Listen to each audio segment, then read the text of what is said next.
nombre es Laura Camila, me enuncio desde el bosque seco tropical como custodia de semillas nativas, criollas y libres. Hago parte del proceso de la red de semillas libres de Colombia. También como educadora popular hago parte de un proceso de escuela agroecológica aquí en el departamento con comunidades campesinas e indígenas.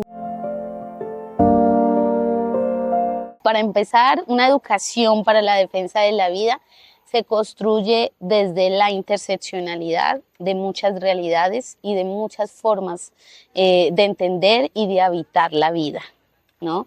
No podemos construir una educación, porque si debe ser una educación para la defensa de la vida, debe ser una educación deconstruida, una educación emancipada y una educación donde el conocimiento no sea centralizado desde solo un punto de vista o desde una sola perspectiva, sino que se pluralicen las perspectivas por las cuales se va a construir esta forma de educación.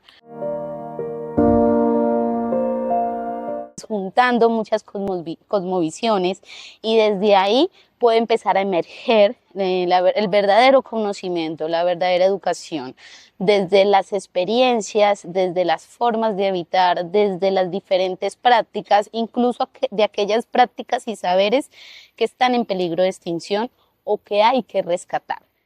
Entonces, construimos una educación desde territorio, desde las comunidades, desde los ríos, desde los ecosistemas, desde las diversidades sexuales, desde las diversidades biológicas, desde las diversidades de identidad también, desde las diversidades físicas, cognitivas, ¿no? Desde las muchas formas de sentirse, de habitar y de aparecer en el mundo. Desde ahí empezamos a responder la pregunta de cómo construimos una educación para la defensa de la vida.